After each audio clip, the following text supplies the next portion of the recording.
갈라디아서 강의 46번째. 이제 오직 선은 성령 하나님을 통해라는 제목을 가지고 이 시간 어떻게 말씀을 선포하도록 하겠습니다. 성령 하나님을 통해서 서로를 돌아봐야 됨을 우리 전달락에서 바울이 말을 했죠. 그래서 그것들이 지금 계속 이어지는 거예요. 그래서 이제 구체적으로 성령 하나님을 통해서 서로를 돌아보는, 어떻게 그 서로를 향해 선을 행해야 되는지를 오늘 본문을 통해 말씀합니다. 6장 6절 같이 함께 읽겠습니다. 시작.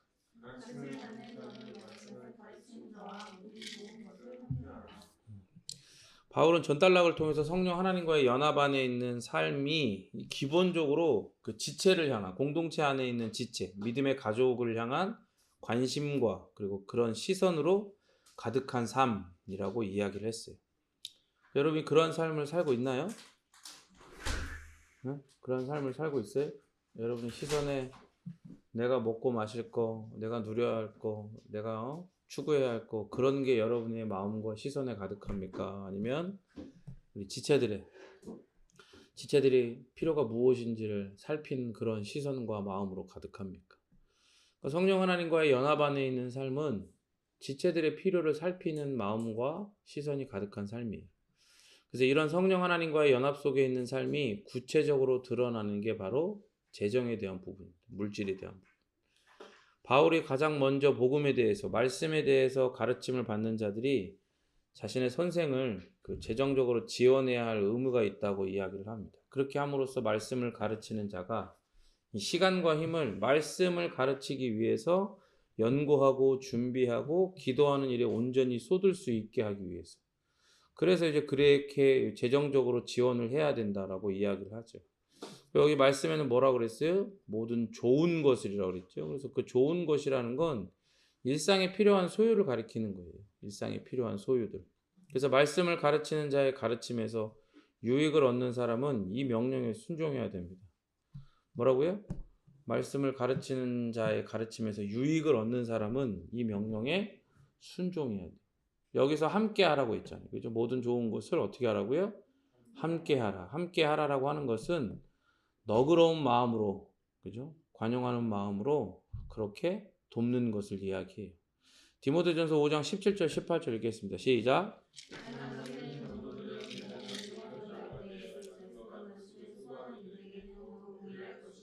성경에 일러시되 곡식을 밟아 떠는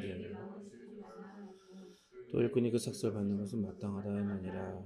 그렇죠. 잘 다스리는 장로들은 배나 존경할 자로 알되 말씀과 가르침에 수고하는 자들에게는, 이들에게는 더욱, 그죠? 더욱 그리할 것이니라. 그러니까 지금 이제 장로교, 이제 개신교 장로교에서는 이제 뭐 목회자, 그죠? 목회자라고 할 수 있죠. 우리는 장로회이기 때문에 당회가 있죠. 당회가 있고 그 당회를 구성하는 게 장로들이에요. 그래서 저희는 우리는 아직 조직교회가 되진 않아서, 조직교회가 돼서 그 당회가 구성이 되면 장로들이 있을 거예요. 그래서 목사도 장로예요. 목사도 장로인데 그 당회의 당회장이 됩니다. 그 당회를 이끌고 그 회의를 이제 주최하고 하는 그런 장이 되고요. 특별히 목사는 어떤 장로냐? 말씀으로 가르치고 설교로 가르치고 또 양육하는 그런 장로가 되는 거예요. 그래서 그런 말씀과 가르침에 수고하는 이들 목사에게 더욱 그리할 것이니라 라고 하죠. 그러면서 뭐라 그래요? 성경에 일렀을 때 곡식을 밟아 떠는 소의 입에 망을 씌우지 말라. 그게 무슨 말이에요? 이게 이제 곡식을 이제 막 추수할 때 소가 이렇게 그런 일들을 할 거 아니에요. 그죠? 그럴 때 어떻게 해요? 소가 배고프니까 자기가 하고 있는 막 추수하고 있는 것들을 이렇게 먹을 거 아니에요. 조금씩 먹을 거 아니에요. 근데 그거 아깝다고 입에 망을 씌우면 안 된다는 얘기예요. 그냥 충분히 먹을 수 있게 냅둬라. 그렇죠? 관용하는 마음으로. 그래서 함께 하라. 아까 얘기한 것처럼 너그럽게 그렇게 해라. 또 일꾼이 그 삭슬 받는 게 당연한 거예요? 안 당연한 거예요? 당연하죠. 당연한 거란 말이에요. 그러니까 이제 그런 부분들 가운데에 반드시 재정적으로 지원을 하는 게 당연하다는 얘기를 하는 거예요. 그런데 문제가 뭐냐? 당장 내 지갑에서 나가야 되는 돈, 거기에 시선과 마음이 매여 있잖아요. 그러면 이 명령에 순종하는 게 쉽지가 않아요. 그리고 더불어 그렇게 눈과 시선, 눈과 마음이 내가 갖고 있는 물질, 소유 여기에 매여 있잖아요. 그러면 뭐 섬겨야 된다, 뭐 이렇게 재정적으로 후원하고 지원해야 된다 이런 게 아니라 아예 그런 마음이 생기질 않는 거예요. 이건 그냥 내 거니까. 이걸 내가 왜? 아니 내가 왜라는 의문도 안 들지. 심각한 거. 그런 생각조차 안 든단 말이에요. 그런데 말씀을 통해 얻는 유익을 깊이 묵상하잖아요. 그리고 그 모든 게 성령 하나님의 연합과 그리고 운행하심, 그리고 하나 되게 하심 가운데 일어나는 일이라는 걸 알 때, 그런 걸 경험해 나고 깨달아 가고 할 때, 우리가 지금 계속해서 갈라디아서 후반부 가운데 우리가 성령 하나님의 무슨 센터에 들어간다 그랬어요? 트레이닝 센터에 들어가 있다 그랬잖아요. 그러니까 성령 하나님이 또 다른 돕는 보혜사로서 우리와 함께 하시는 건 우리를 감독하시고 우리의 코치가 되시는 거예요. 그래서 우리를 바르게 예수 그리스도께서 우리를 위해서 이루신 모든 것들을 온전히 믿고 그것들을 소유하고 누려가도록 우리를 계속해서 트레이닝 하시는 거예요. 그래서 우리의 옛 자아를 죽여가시고 우리의 새로운 본성을 따라 정말로 예수 그리스도께서 우리에게 누리게 하시는, 소유하게 하시는 그 모든 은혜의 혜택들에 걸맞는 모습으로, 걸맞는 삶으로 우리를 변화시켜 가시고 그거를 운행해 가신다 그랬죠. 신학적 용어로요. 그런 과정에 있는 거예요. 그러니까 말씀을 통해서 그런 유익들을 깊이 묵상하고 그 모든 게 성령 하나님의 연합과 운행하심 속에서 우리가 그렇게 하나가 되게 하는 거예요. 성도들도 그렇고 또 말씀을 전하는 자와 성도가 그렇게 하나 되게 하신다는 것을 알아갈 때, 그리고 거기에 마음과 시선이 옮겨갈 때, 내 소유에서 그리고 그곳에 성령 하나님이 바라보게 하시는 곳에 내 지체의 필요 또한 말씀을 전하는 자의 필요 가운데 내 시선과 마음이 옮겨갈 때 어떻게 돼요? 그때 말씀을 가르치는 자의 필요에 더 마음과 시선을 두게 되고, 그렇게 그 후원과 재정적인 지원들을 우리가 아까 말씀에서 본 것처럼 함께하는, 너그럽게 하는 그런 마음들이, 그런 일들이 생기게 되는 겁니다. 영적으로 유익을 얻는 사람들은 자신에게 유익을 준 사람들과 그 물질적인 복을 나눠야 되는 거예요. 우리가 얘기한 것처럼 하나님의 은혜는 굉장히 유기적이라고 그랬잖아요. 거미줄처럼. 그래서 하나님의 은혜가 누구 한 사람에게 딱, 성도에게 딱 임하잖아요. 그럼 그 사람만 좋은 게 아니에요. 우리가 그리스도 안에서 지체이기 때문에 모든 사람이 머리 대신 그리스도 안에서 한 몸으로 연결되어 가고 지어져 가고 있는 그런 지체이기 때문에, 예를 들어서 팔이 뭔가 좋아져요. 그러면 이것으로 해서 이 팔만 좋은 게 아니라 몸 전체가 좋아지는 거예요. 한 지체가 은혜를 받으면 그의 은혜 받음으로 말미암아 다른 모든 성도들이 함께 기뻐하고 함께 그 은혜에 동참하게 되는 거다 이 말이에요. 그러니까 오늘 이 말씀을 따라 영적으로 말씀을 통해서 유익을 얻은 성도들은 자신에게 그 유익을 준 그 목사와 또 그 은혜를 또 함께 끼친 그런 사람들과 함께 물질적인 복을 나눠야 되는 게 자연스럽고 당연한 거란 말이에요. 그래서 바울은 다음과 같이 선포를 합니다. 우리 말씀이 좀 길기에 한 절 한 절 같이 함께 읽도록 하겠습니다. 나를 비판하는 자들에게 변명할 것이 이것이니 우리가 다른 사도들과 주의 형제들과 게바와 같이 믿음의 자매된 아내를 데리고 다닐 권리가 없겠느냐. 누가 자기 비용으로 군 복무를 하겠느냐. 누가 포도를 심고 그 열매를 먹지 않겠느냐. 누가 그 양떼를 기르고 그 양떼의 젖을 먹지 않겠느냐. 모세의 율법의 곡식을 밟았다는 소에게 망을 씌우지 말라 기록하였으니 하나님께서 어찌 소들을 위하여 염려하심이냐.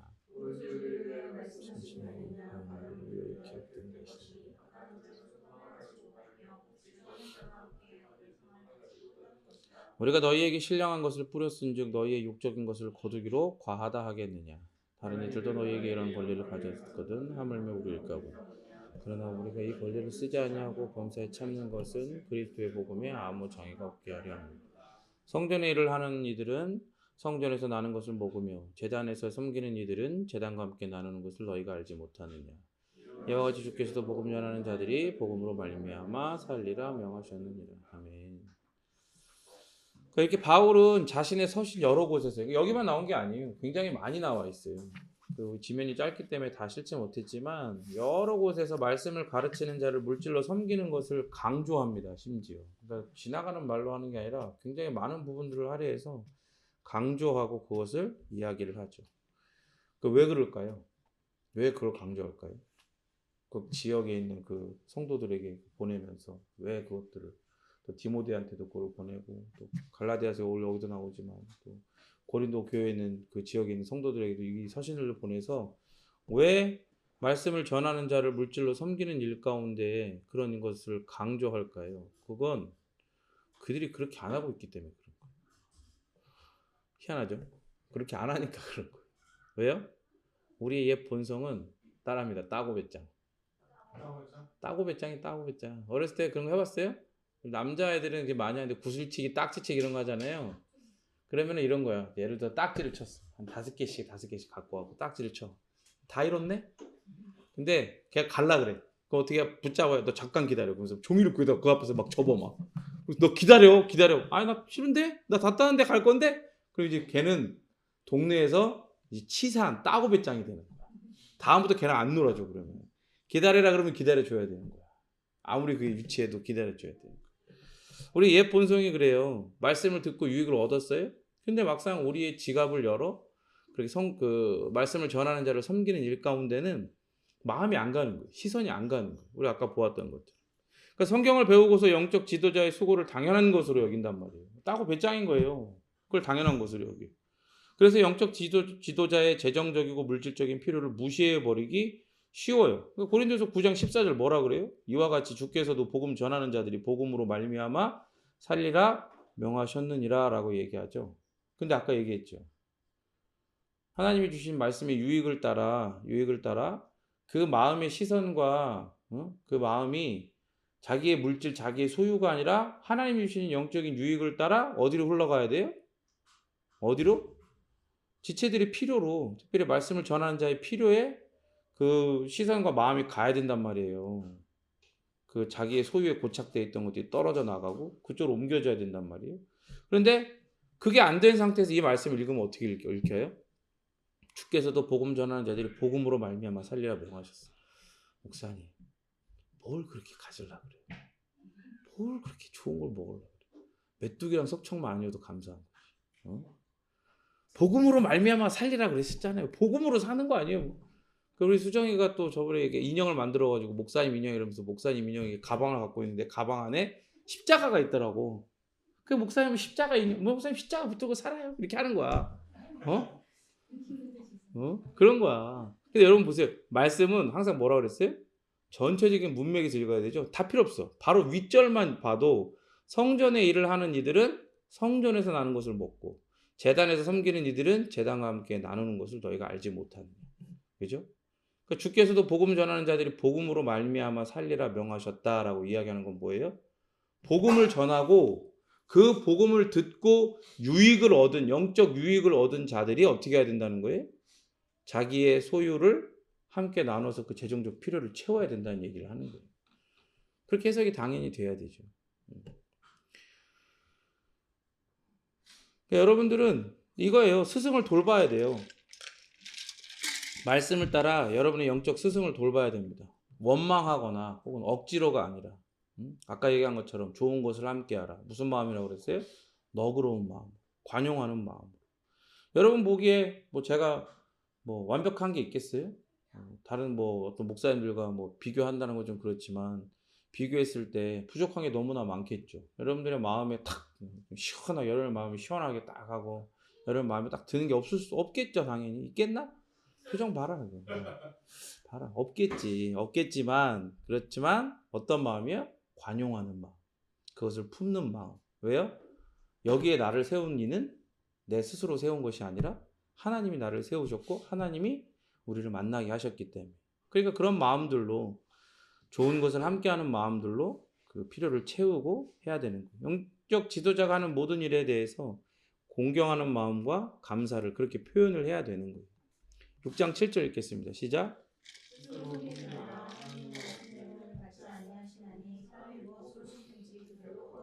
그렇죠. 계속 이제 말씀이 이제 이어지는 거예요. 전혀 다른 말씀이 딱딱딱딱 그냥 따로따로 있는 게 아니라 옴니버스식으로 들어가 있는 게 아니라 말씀이 이어지는 거예요. 아까 우리가 그 고린도 전서 9장 14절을 그죠? 마음이 거기에 가 있지 않으면 시선이 거기에 가 있지 않으면 그런 식으로 해석한다 그랬잖아요. 잘못 해석한다 그랬잖아요. 목사님 복음으로만 먹고 살아요. 그렇게 해석한다 그랬잖아요. 그게 뭐 하는 거예요? 그게 스스로 속이는 거예요. 스스로 속이는 거예요. 왜? 영적 유익을 얻었어. 좋았어. 아, 은혜 받았어요. 목사님 감사해요. 하지만 내 지갑을 열어 재정적 지원을 하고 그것들 필요를 채우는 것 가운데는 안 하고 싶은 거예요. 그럼 뭐 하는 거예요? 스스로 속이는 거예요, 그게. 근데 그렇게 하면 안 되는 이유가 뭐예요? 다른 걸 다 떠나서 하나님은 업신여김을 받지 않으시는 거예요. 그러니까 여기에 그 강단에 사람을 세우는 것은 기본적으로 누가 하시는 거예요? 하나님이 하시는 거죠. 근데 하나님께서 그 사람 세우신 사람, 그 목회자를 설교자를 그 설교를 듣고 영적인 유익을 얻은 성도들이 재정적으로 지원을 해야 된다고 그랬어요. 어떤 마음으로? 너그러운 마음으로, 좋은 마음으로 해야 된다고 그랬어요. 근데 하지 않아. 그 스스로 속이는 거야. 근데 결국은 그거는 그 설교자를 세운 하나님을 어떻게 여기는 거예요? 업신 여기는 거예요.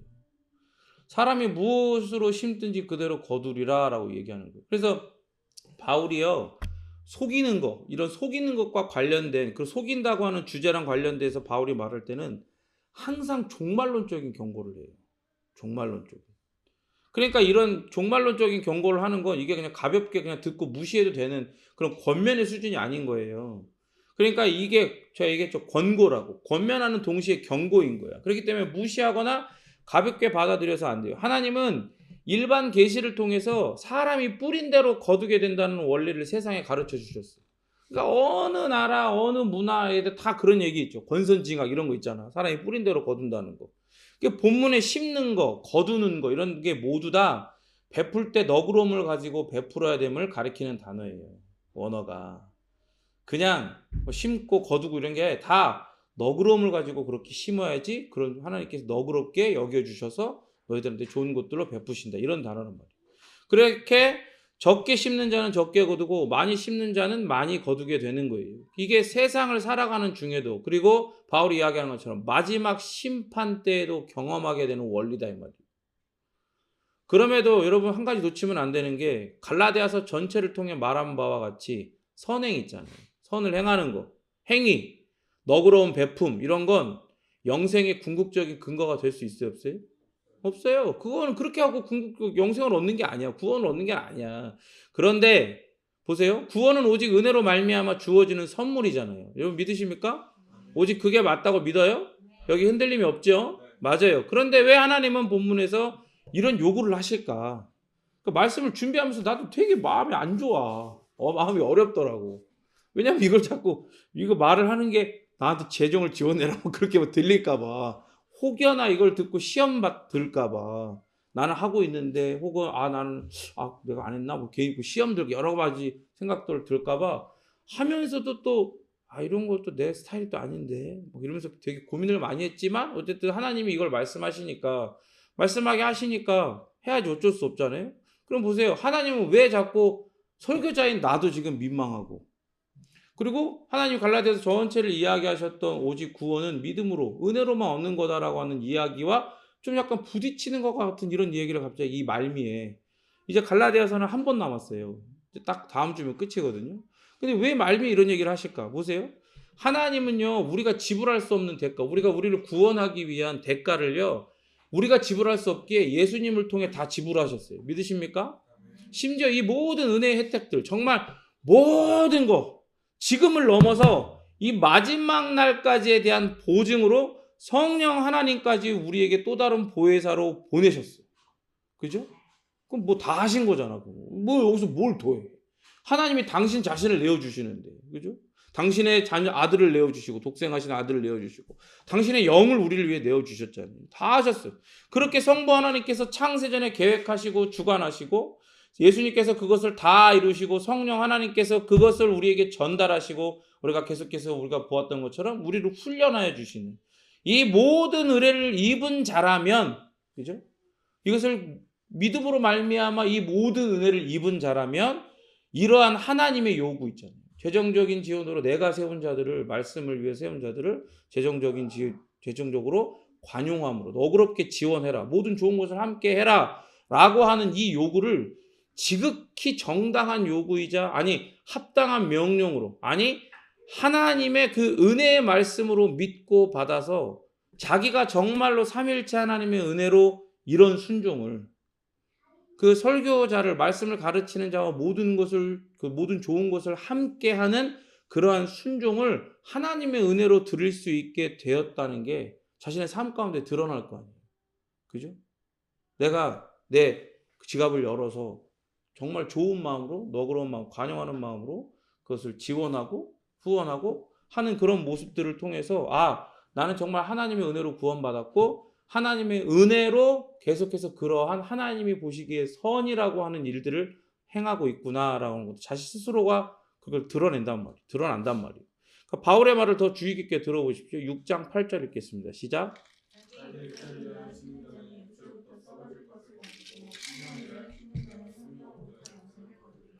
계속해서 심다 거두다가 반복이 되죠. 그러니까 사람은 육체 아니면 성령 하나님께 심는 거 두 가지 중에 하나밖에 없어요. 결국에 육체에 심는 자는요 지금의 이 악한 시대에 속해서 멸망하게 돼요. 성령 하나님께 심는 자는 새로운 창조에 속해서 영생을 얻게 될 거예요. 그러니까 성경이 말하는 바는 명확하단 말이에요. 그러니까 육체에 심는 자는 이 악한 시대에 내가 속해 있고 이 세대 가운데 나는 여전히 이 시대와 이 세대의 사람이다. 이 정말로 세상의 사람이다라는 걸 스스로 이렇게 드러내는 거란 말이에요. 그러니까 그 사람에게 하나님은 멸망 외에는 다른 걸 준비해 놓으시지 않으셨어요. 그러나 성령 하나님께 심는 자는 새로운 창조에 속하게 된 걸 스스로 드러내는 거예요. 우리가 지난주에 얘기했죠. 성령 하나님께서 우리를 통해서 우리 운행하심으로 트레이닝 센터를 통해서 결국에 성부와 성자와 성령 삼일체 하나님의 새로운 창조를 우리로 하여금 경험하게 하신다고. 그죠? 그래서 그렇게 하나님의 은혜로 말미암아 그런 하나님이 기뻐하시는, 그러니까 사람이 이게 좋은 거다 나쁜 거다 이야기하는 게 아니라 선과 악의 유일하고도 바른 판단자이신 정의자이신 하나님께서 선이라고 이걸 행하라고 명하신 이 일을 정말로 좋은 마음, 관용하는 마음으로 그렇게 행해서 말씀을 전하는 자와 좋은 것을 함께 하는 자는 어떤 자예요? 내가 지금 새로운 창조를 경험하고 있는 자라는 거예요. 그리고 궁극적으로 약속된 영원한 생명을 궁극적으로 그날 가운데 완전하게 소유하게 될 거라는 거죠. 육체에 심는다는 것은 사람이 소유한 세상의 것들을 자신의 유익을 위해서만 그 이기적인 욕구, 옛 본성의 요구에 따라서 사용한다는 걸 이야기하는 거예요. 그러니까 성령 하나님께 심는 건 5장에서 말씀했던 것과 같이 성령 하나님을 따라 행하는 것, 성령 하나님께 인도받는 것, 성령 하나님과 보조를, 발을 맞추는 걸 뜻해요. 그러니까 우리가 서로 사랑하면 그리스도의 법을 이루게 된다 그랬죠. 그죠? 우리가 지지난 시간에 우리가 서로 사랑하는 그것이 바로 그리스도의 법을 이루게 되는 거라고 했단 말이에요. 그러니까 성령 하나님께 심는 자는 바로 우리가 그 전에 보았던 성령 하나님의 열매를 맺게 되는, 성령의 열매를 맺게 되는 거예요. 그러니까 여러분, 그러니까 자꾸 이렇게 뭘 하려고 하지 마. 성령의 열매를 맺기 위해서 그 목록 하나하나를 확 뚫어지게 보면서 이걸 해야 되고 저걸 해야 되고 그런 생각을 하지 마요. 뭘 하면 돼요? 하라는 거 하면 돼요. 그냥 하라는 거 하면 돼요. 하나님께서 이걸 명하셨으니까 그 너그러운 마음으로 말씀을 전하는 자 모든 좋은 것을 함께 하면 돼요. 그러면 여러분 가운데 성령 하나님의 열매가 맺어지는 거예요. 그 과정 가운데 있는 거예요. 그러니까 그걸 해서 여러분 가운데 성령의 열매가 맺혀지는 게 아니라 그런 일들을 하는 것이 그러한 마음을 여러분 가운데 주시고 여러분을 자극하시고 여러분에게 동기를 주셔가지고 그런 일들을 행하게 하시는 그런 은혜를 입었기에 은혜는 항상 결과를 만들어내잖아요. 우리가 원인을 제공하지 않았는데 결과가 주어지는 게 은혜라고 그랬죠. 그래서 그 은혜가 우리에게 끼쳐졌기에 우리에게 주어졌기에 결과가 드러나는데 그 결과가 뭐라고요? 그게 성령의 열매라니까. 그게 바울은 재정과 소유에 대한 말씀을 이어오지만 육체에 심는 것은 자기가 주체가 되어서 주인공이 되어서 혹은 주인공이 되려고 행하는 모든 악한 행위라고 이야기하는 거예요.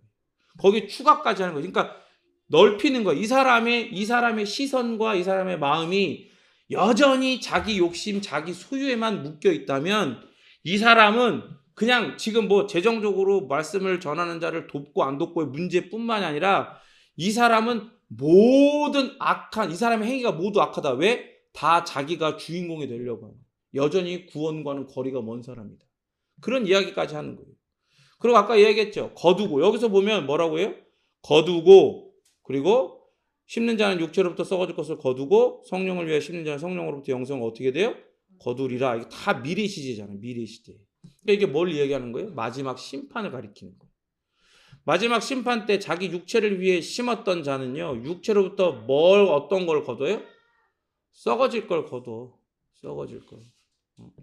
남자들 그 음식물 쓰레기 이제 와이프를 사랑하는 마음으로 이제 버려준단 말이에요. 꼭 이제 아침에 나는 일 갈 때 와이프가 음식물 쓰레기 좀 버려주세요. 그거 버리고 이제 가거든요. 그거 버릴 때 그걸 딱 뚜껑을 열어요. 열면 그러니까 이 교탕 만한 요만한 강담만한 그 음식물 쓰레기통 있잖아요. 뚜껑을 열면 뭐라고요?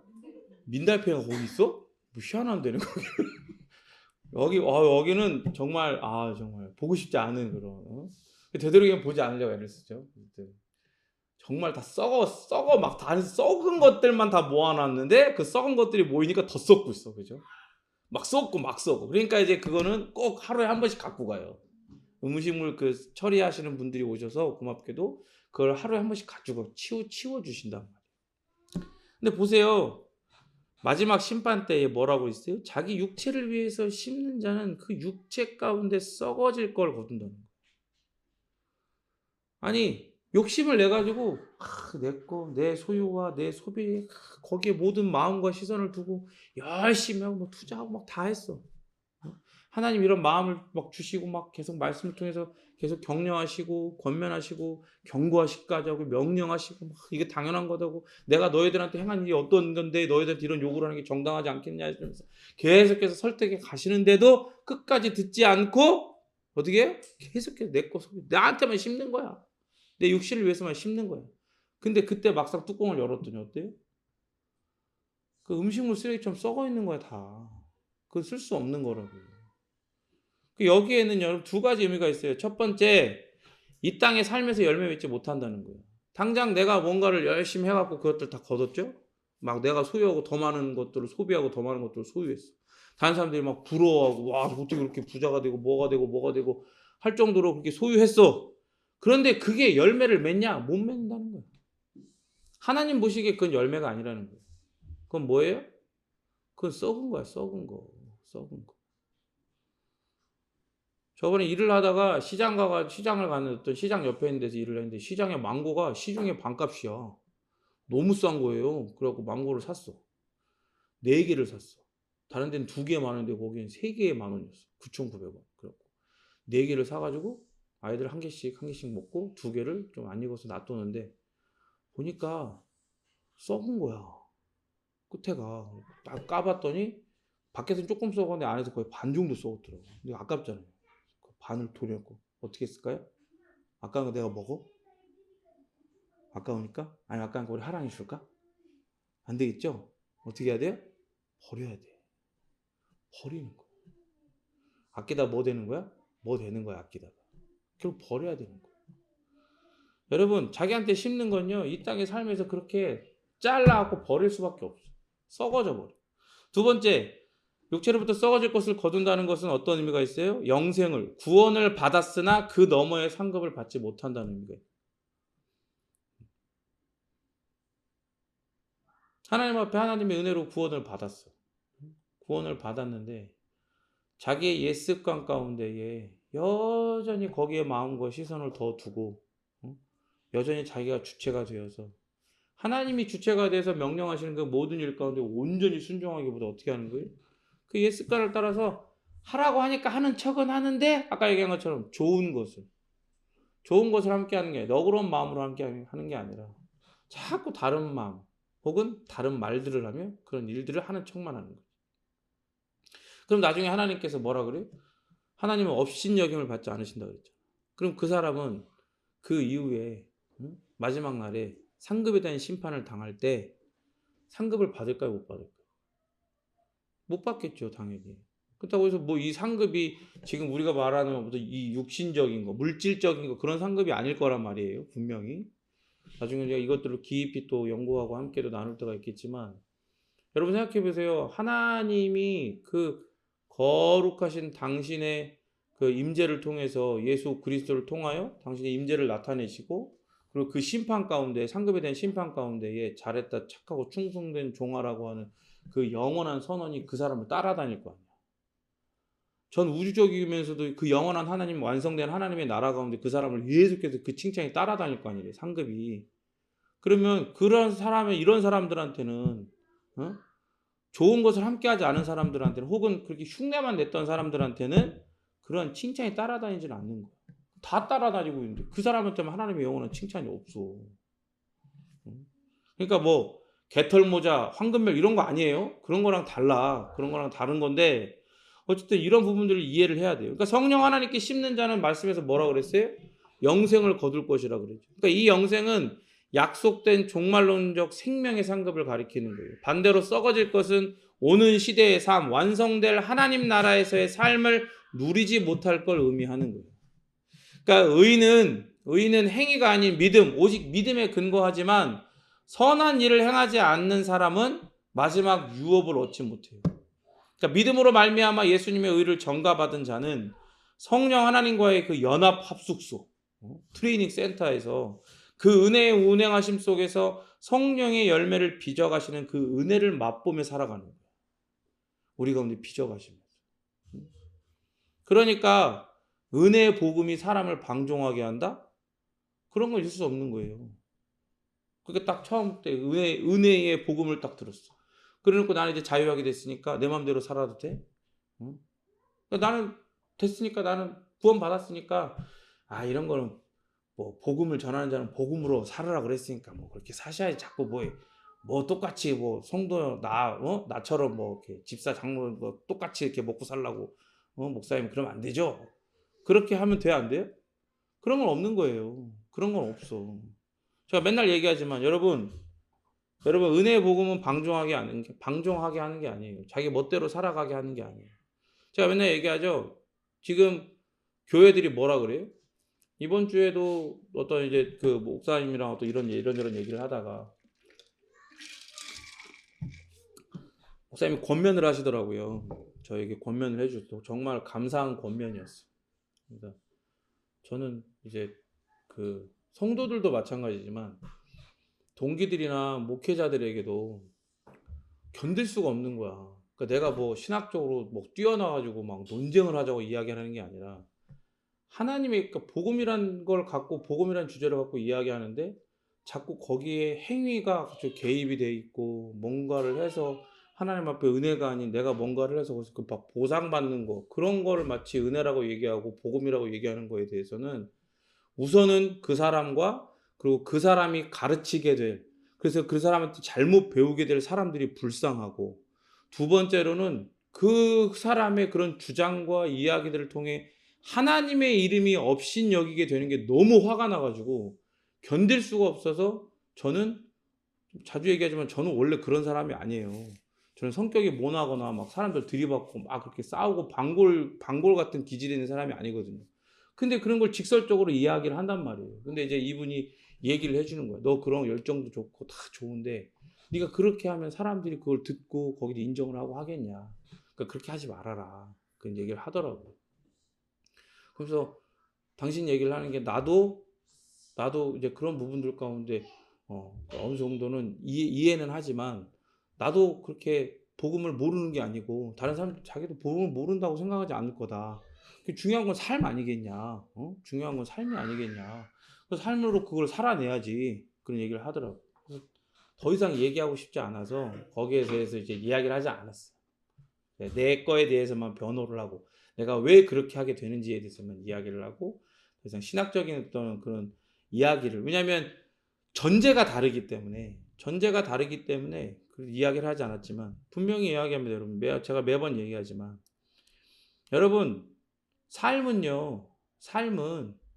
복음에 대해서 하나님에 대해서 대충 알고 경험했다고 해서 삶이 나오는 게 아니에요. 왜 여러분 이제는 삶이다라고 지금 기존의 교회들이 성도들이 목회자들이 이야기하는 줄 아세요? 여기에 대해서 너무나 가난하기 때문에 복음에 대한 이해가 은혜에 대한 이해가 하나님에 대한 이해가 너무나 가난하기 때문에 그게 없으니까 뭘로 채우려고 하는 거예요?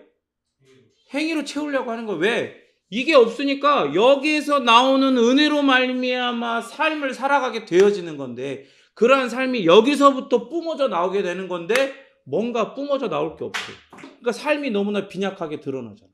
그러니까 어떻게 하는 거예요? 이거를 배우려 하는 게 아니라 이거는 됐다라고 자기가 정의를 내려버리는 거예요. 그리고 어디서 찾아요?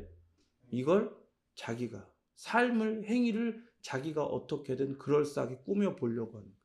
여러분 넓은 의미에서 바울이 이야기하는 거 이런 게 바로 육신을 위해 심는 거예요. 이런 게 이미 이 삶을 그럴듯하게 살아가려고 하는 애쓰는 주체가 누가 돼버려요? 내가 돼버리잖아요. 주인공이 내가 돼버린단 말이에요. 하나님은 그런 거를 전혀 의의 재료로 인정하시지 않아요. 거기에 뭘 붙여요? 자기가 붙어. 자기의, 자기 공로, 자기 행위, 자기 열심히 붙는 거. 여러분, 우리는 처음부터 삶이었어요. 그죠? 이게 바울이 이야기하는 이런 삶이 드러나는 거. 성령에게 심는 거. 이런 것은 결국 뭐로부터 말미암는 거예요? 믿음으로 말미암아 예수 그리스도를 믿고 구원을 받은 그 영생을 소유하게 된 바른 신학과 신앙에서부터 이러한 선한 행위가 나타나게 된다는 얘기를 하는 거예요. 6장 9절 읽겠습니다. 시작.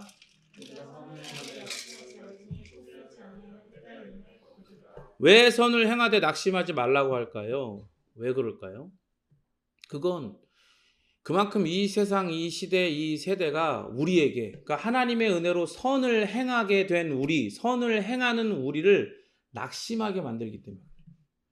그러니까 이런 프로세스는 있잖아요. 이거는 세상의 방법이 아니야. 세상은 항상 누가 주인공이 돼야 돼요? 네가 주인공이 돼. 네 인생의 주인은 누구야? 너 자신이야. 어? 그러니까 노래도 맞죠. This is me. 그러면서 확 사람들 감동을 해. 막 감동하면서 막 뮤지컬 영화 보니까 이게 나라고 하면서 자존감을 갖는 건 좋지. 그런데 자존감을 갖는 그 근거가 자존감의 그 뿌리가 누가 되는 거예요? 자기 자신이 되는 거야. 자기 자신. 그러니까 자기 자신이 자존감의 뿌리가 되는 사람은요. 어떻게 되는 줄 아세요? 평생을 그 광야를 맴도는 이스라엘 백성들처럼 유리방황하게 돼 있어요. 왜? 남들이 아무도 없을 때 자기는 자기 스스로를 알아. 내가 얼마나 부족하고 악하고 연약한 존재인지를. 그리고 사람이 있을 때도 시마다 때마다 그게 드러나잖아요. 연약함들이 드러나잖아요.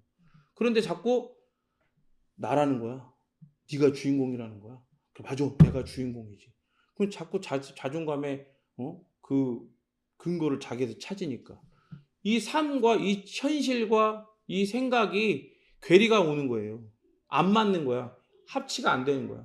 그러니까 계속해서 방황하게 돼 있어. 거기서. 근데 그런 얘기를 안 하지. 세상의 철학들, 세상의 가르침들은 그런 얘기를 안 해. 무조건 너 자신의 너를 믿고 너 하면 된다. 여러분 길게 봤을 때 그게 되겠냐고.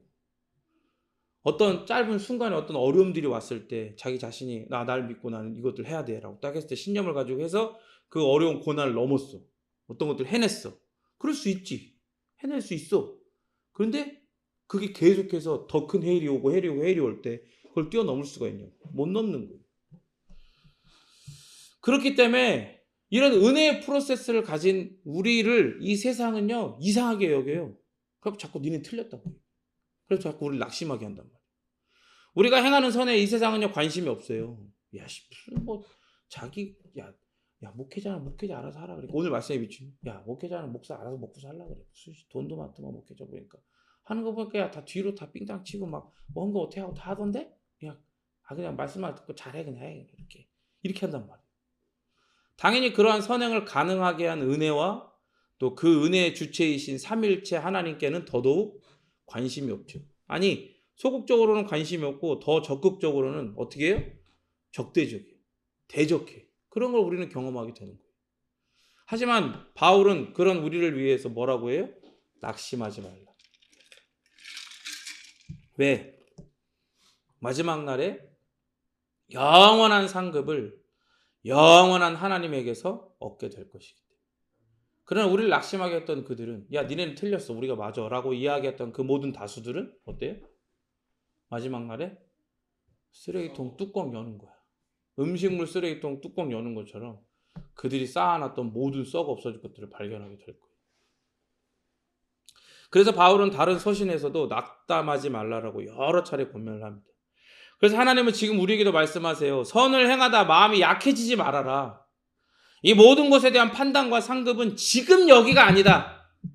지금 여기가 아니다. 그러니까 여러분들 이걸 아셔야 돼요. 자꾸 어떤 그러니까 오해할까봐 한 번 더 얘기하지만 부흥사들 이제 부흥회하고 막 그러면 부흥회하고 그러면 이런 것도 있었어.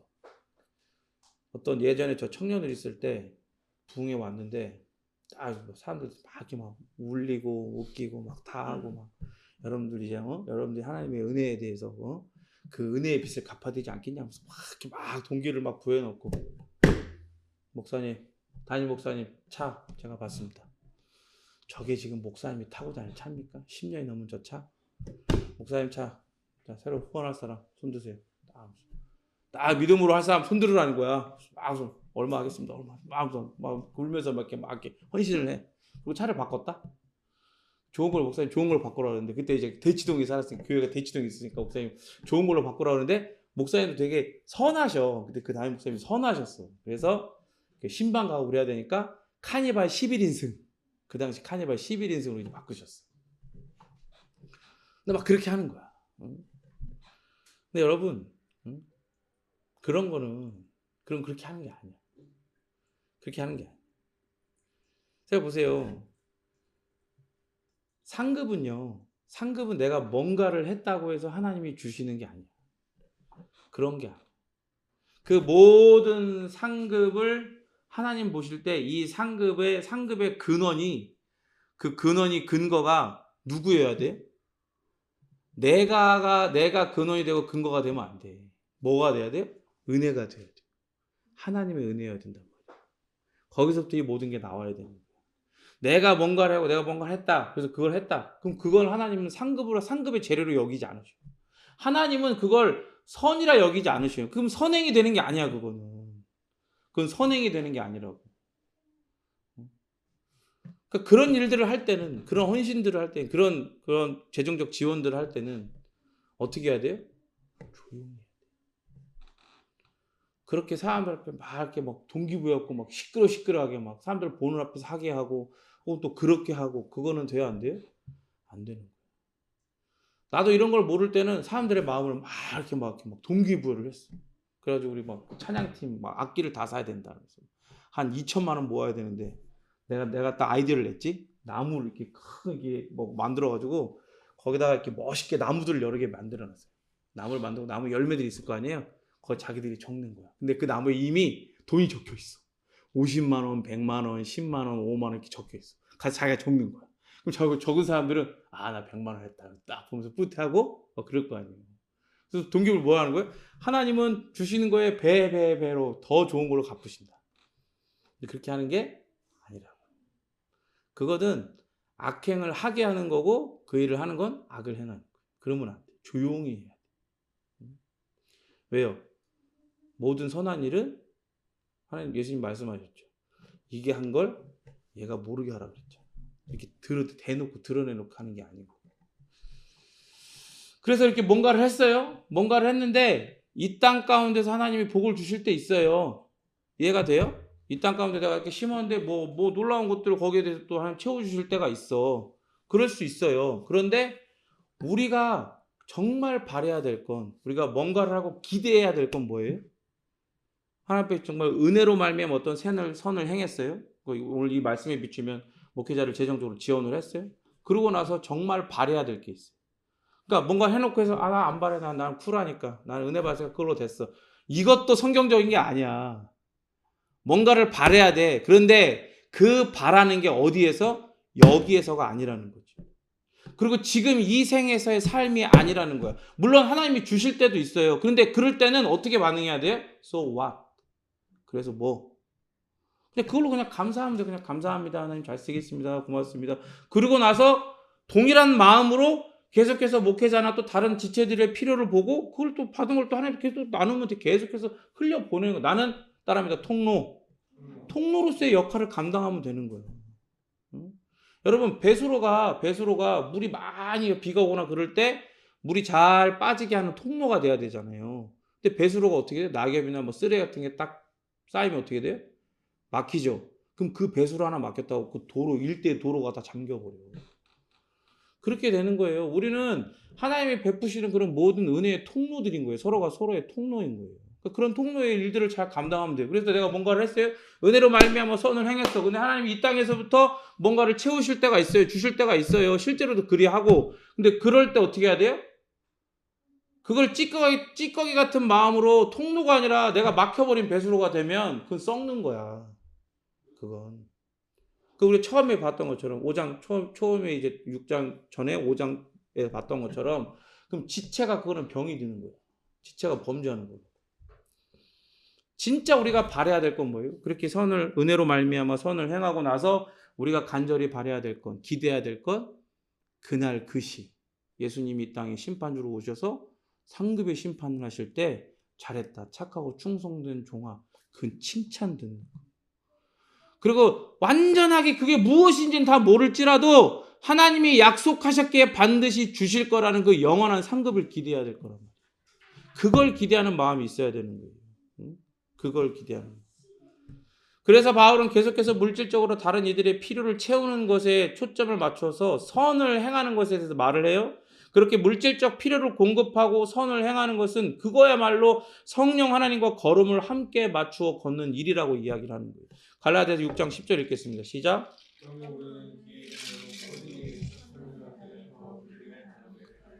아멘. 이렇게 본문이 요약이 되는 거예요. 우리는 우리 삶 가운데 선을 행할 기회를 자주 만나게 됩니다. 그렇게 물질적으로 다른 이들을 도와서 그들이 일상에 필요한 걸 공급할 수 있는 기회를 잡아요.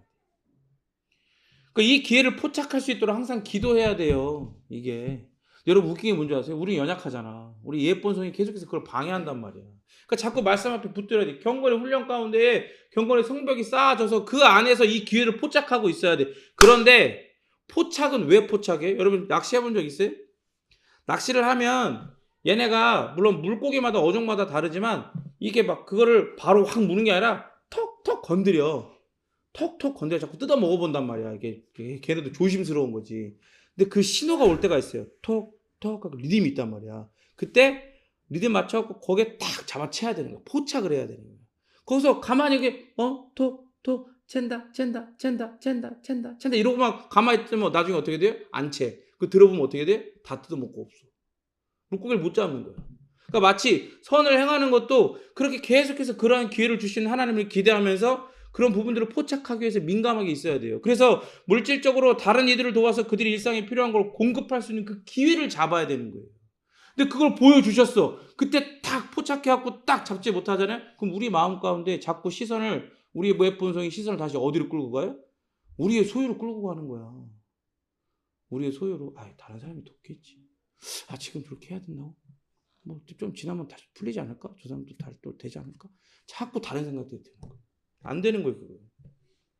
그렇기 때문에 그 기회를 포착하고 그 기회를 잡을 수 있도록 항상 기도해야 돼요. 십계명을 삶의 틀로 사는 삶은 다른 이웃의 소유를 탐내지 않는 걸 넘어야 돼요.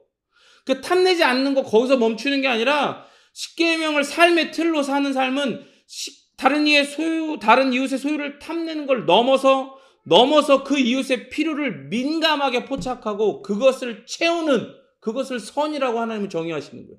그래서 성령 하나님의 그 인도하심과 동행함으로 행하는 그 선이 가득한 삶이에요. 그게 바로 십계명을 삶의 틀로 사는 삶인 거예요. 그럴 때 예수님이 그 안에 남겨놓으신 담아서 우리에게 주신 그 놀라운 팔복들을 더욱더 확인하고 그것들을 누려갈 수가 있는 거예요. 그러나 그럼에도 불구하고 우리의 능력과 자원은 한정적이죠. 그죠? 그래서 우리가 다 도울 수 없어. 그때마다 도울 수 없어요. 그렇기 때문에 우리는 이 선행에도 우선순위를 둬야 돼요. 우선순위가 있어. 바로 믿음의 가족들에게 먼저 선을 행해야 돼. 주어진 걸 가지고 불신자를 포함한 다른 이웃들에게도 선을 행할 때 우선순위가 있는 거예요. 누구에게 먼저? 믿음의 가족들이. 예수님도 이야기하는 거 너희가 서로 사랑하면 다른 사람들이 너희가 내 제자인 줄 알리라고 얘기하시죠. 그러니까 먼저 공동체 안에서 서로의 필요를 채우고 그럼에도 불구하고 나에게 있는 자원과 모든 마음과 이런 것들이 남았다. 그럼 또 밖으로 또 시선을 돌리는 거예요. 그들의 필요를 채우는 거예요. 그렇게 신자는 믿음의 가족을 돕는데 우선으로 자기의 자원을 사용해야 돼요. 여분의 물질이 있으면 또 교회를 위해 사용해야 돼요. 그리고 그 나머지는 믿음의 공동체 밖에 궁핍한 사람들을 돕는 데 쓰는 거예요. 이게 뭐 그러냐. 근데 보세요. 내가 주체가 되어서 선을 행해야 된다. 내가 그러한 삶을 선행을 하는 삶을 살아야 된다라고 가르치고 배우는 사람들은요. 이런 메시지를 전하면 우선순위가 잘못됐네. 이렇게 얘기해. 잘못됐다고 얘기해. 여러분 이게 진짜 잘못된 거예요? 아니에요. 잘못된 게 아니야. 절대 잘못된 게 아니야. 여러분 보세요. 우리는 전면전은 아니지만 우리는 지금 국지전을 치르고 있는 거예요. 이 세상이라는 곳에 우리는 하나님 나라 진영의 군사로서 이 교회 공동체는 뭐예요? 전초기지야. 그 앞에 있는 기지란 말이야. 그 안에서 우리가 서로를 다 돌봐야 돼요. 서로의 필요를 채우고 서로의 필요에 민감하게 서로를 도와야 되는 거예요. 그러면서 싸우는 거예요. 싸우고 있는데 저기 밖에서 널브러지는 밖에 있는 사람들을 먼저 챙기는 게 이 안에 있는 사람들을 채워서 우리의 원래 임무인 이 싸움을 싸워 나가야 되는 거예요. 우리 안에서 그리고 우리 밖으로 하나님 나라가 팽창하고 확장되는 것들을 경험하고 동시에 그것들을 이 모든 세상 사람들에게 보여줌으로 이 영토가 확장이 되는 거예요. 하나님의 선하신 다스림이 우리를 통하여 확장되어 가는 거예요. 그런데 우리가 우리의 것들을 다 행하지 않냐고 우리가 서로를 돌보는 것에 민감하지 않고 내가 주체가 되어서 여기 밖으로 나가고 자꾸 남을 먼저 돕는 거 이게 맞다라고 이게 진리라고 이야기하는 순간 어떻게 되겠어요? 망하는 거야. 전초기지가 다 뚫려버리고 다 망하는 거야. 원래 우리가 하고자 했던 그 일도 못하는 거예요. 다 안 되는 거예요.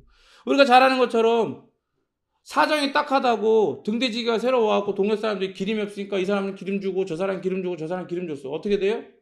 이제 거기는 이제 그 마을은 줄초상이 생기는 거예요. 등대에 뗄 기름이 없어가지고. 일을 하러 배를 타고 나갔던 모든 그 젊은 사람들이 다 죽어버리는 거예요. 줄초상이 나는 거예요. 그런 일이 되는 거라 이 말입니다. 그래서 이런 선을 행함에 있어서 관대하게 섬기는 것 그건 선택사항이 아니에요. 이건 성령 안에서 행하고 성령 하나님께 인도받고 성령 하나님께 심는 것이기 때문에 이건 선택이 아닙니다. 필수예요. 필수. 그리고 의무가 아닌 특권입니다. 누가만이? 성도만이. 따라하면 성도만이 누리는 특권. 성도만이 누리는 특권이에요. 바울이 예루살렘의 가난한 성도들을 돕는 일에 열심을 낸 것도 바로 이게 성령 하나님께서 기뻐하시며 그렇게 인도하신 일이었기 때문에 그랬어요. 그러니까 바울이 자기의 사도됨을 인정받고 싶고 그걸 변호하고 싶고 한 자리 차지하고 싶어가지고 영향력을 키우고 싶어가지고 그래서 그렇게 갈릴리 지역에 있는 그런 그 이방에 자기들 세운 공동체들 그 모든 헌금을 모아갖고 연보를 모아갖고 그렇게 예루살렘에 대기금 왔을 때 거기 교회 갖다 준 그런 거 아니란 말이에요. 그게 바로 성령 하나님께서 기뻐하시고 인도하신 일이기 때문에 그렇게 한 거예요. 그렇기 때문에 우리는 성령 하나님 안에서 살면서 지체들에게 관심을 가지고 물질적 필요를 공급해야 돼요. 사실 그렇지 않아요. 제가 맨날 얘기하지만 개도 안 물어 간다고요. 돈을. 지 똥을 먹는 개도 돈은 안 물어가. 그런데 그 돈을 지체들을 위해서 사용한다면 그건 종말에 뭘로 돌아와요? 그건 종말에 뭘로 돌아와? 상급으로 돌아오는 거야 그게. 여러분 지금 비트코인이 1억이 넘었네 어쩌네 말이 많아요. 그리고 지금 이것도 끝이 아니라고 얘기하는 사람들도 있어요. 더 오를 거라고 얘기하는 사람도 있어요. 상상을 넘어설 정도로 오를 거라고 얘기하는 사람도 있어요. 여러분 돈 있어요? 돈 있어요? 없어? 돈이냐 물으면 무조건 없다 그랬는데 이렇게 없다고 얘기해라 이렇게 배웠죠? 없다고 얘기해라. 돈 있어요? 그러면 있어요. 100원 있는 것도 있는 거잖아. 그러면 여러분 비트코인에 넣어야겠죠? 아니야. 비트코인 100원 1000원 할 때 산 사람들 지금 대박 났겠지. 그죠? 근데 웃긴 게 뭔지 알아요? 그건 대박이 아니야. 근데 거기에 매여 사는 거야. 맨날 그것만 보고 사는 거야. 이게 올랐네 내렸네. 그게 올라가면 자기도 기분 좋아지고 그게 낮아지면 떨어지면 자기도 기분이 떨어지고 그게 올라가면 자기 자존감이 높아지고 비트코인이 하락하면 자기도 자존감이 하락하고. 여러분 진정한 대박 아니 영원한 대박 그다음에 영박은 성령 하나님께 심는 거예요. 성령 하나님께 심는 게 오늘 말씀에서 뭐라고 가르쳐줘요? 지체들의 필요를 채우는 거. 말씀을 전하는 자의 필요를 채우는 거. 더불어 복음을 가르치는 자들에게 재정적으로 지원을 해야 돼요. 복음을 가르치는 자들은 재정적으로 지원을 받아야 됩니다. 이거 신약 여러 곳에서 동일하게 말씀을, 바울만 이야기하는 게 아니라 신약 여러 곳에서 이 말씀을 해요. 가능하다면 교회는 하나님의 말씀을 설교하고 가르치는 일에 전적으로 헌신할 수 있는 최소 한 사람을 재정적으로 지원을 해야 돼요. 이게 1세기 신약 시대에 옳았다면 이건 오늘날에도 마찬가지로 옳죠. 사회의 급박한 변화로 인해서 목회자의 이중직은 이 시대의 트렌드처럼 여겨져요. 이 시대가 아무리 그게 자연스러운 거라고 얘기해도, 이 세대가 그것이 마치 진리인 것처럼 여겨도, 하나님의 말씀은 그것은 자연스러운 것도 아니고 진리도 아니라고 얘기해요. 그 박영선 목사님 얘기하셨어요. 이중직에 대해서 어떻게 생각하십니까? 그러니까 그 무슨 이중직이야? 목회자는 직업이 그게 아닌데? 그건 사명인데? 목회자에게 목회는 사명이고, 그건 직업 뭐든 하든 뭐 상관 있나? 그렇게 얘기를 하시더라고요. 근데 더 엄밀하게 성경적으로 이야기하면 목회자는 말씀과 기도에 전무하는 게 맞아요. 그게 전념하는 게 맞아요. 그렇게 돼야 돼요. 성도가 그것을 위해서 함께 애써야 된단 말이에요. 우리가 세상에 살면서 마주하는 수많은 문제들이 있잖아요. 그걸 성경의 메시지 앞에 놓고 고민하고 적용하는 일이 쉬운 일이 아니에요. 더 어렵게 돼버렸어요. 지금 이 시대에는. 그래서 말씀을 전하는 이들에게 더 많은 연구와 더 성실함이 요구되는 거예요. 설교자에게 가장 필요한 건 그러한 연구와 묵상을 위한 시간이 필요한 거예요. 그것을 위해서 공동체가 재정적으로 지원하는 건 무엇보다 중요해요. 그게 진짜 중요한 거야. 그래야 목사가 자유롭게 말씀과 기도에 전념할 수 있기 때문에 그렇죠. 여러분들도 아마 느끼실지 모르겠지만 제가 일이 없어가지고 말씀을 더 많이 보고 묵상하고 하면 여기서 나오는 게 더 약간 질이 다른 것 같아요. 물론 하나님의 은혜로 되는 거지만 더 깊은 것들을 전할 수가 있어요. 여러분, 사람이 가치 있게 여기는 게 무언가를 보려면요, 그 사람이 돈을 모으고 돈을 쓰는 걸 보면 돼요. 요즘에 막 그런 젊은 사람들 유행하잖아. 오마카세, 파인다이닝 이런 거 알죠? 그 비싼 막 그런 코스로 나오는 그런 요리 막 이탈리아식 막 쓸고 막 알죠? 전체 요리 나오고 그런 거 있어요. 한 끼 먹는데 그런 걸 가는 것을 가치 있게 여기는 사람은 그것을 위해서 라면을 먹으면서 돈을 모아요. 밥을 먹고 돈을 쓰는 게 아니라 그냥 라면을 먹으면서 돈을 모아가지고 그렇게 모은 돈으로 한 번에 몇십만 원씩 하는 그 식당에 예약도 어려워. 막 6개월, 1년씩 차 있는 식당에 막 광클해가지고 어떻게든 그 예약을 해가지고 거기 가서 그 한 끼 식사를 위해서 그 돈을, 그 라면 먹으면서 아낀 그 돈을 지불해요. 얼리 어답터 이런 사람들은 어때요? 뭐 좋은 새로운 핸드폰, 새로운 컴퓨터, 뭐 좋은 자동차 이런 거 사려고 막 허리띠를 졸라매는 거예요. 집 이런 걸 가치 있게 여긴 사람은, 부동산을 가치 있게 여긴 사람은 허리띠 졸라매는 거예요. 그러니까 적어도 목사를 지원하는 건 내가 삶에서 말씀을 가치 있게 여긴다는 뜻이 되는 거예요. 신약 성경은 개인적인 말씀 묵상을 넘어서 사람들에게 말씀을 신실하게 가르쳐서 성도들이 그 삶과 말씀, 그 교리의 조화를 이루어야 된다고 가르쳐요. 그걸 하려면 어떻게 하겠어요? 그걸 하려면 말씀에 순종해서 여러분들이 목사를 개정적으로 지원할 수 있어요. 우리 베이직 교회가 그렇게 선을 행하는, 목회자의 필요를 온전히 채우며 말씀의 가장 큰 가치를 가지고 사는 삶을 사는 그런 성도들이 가득한 교회가 되기를 진심으로 기도합니다. 같이 함께 우리 기도합시다.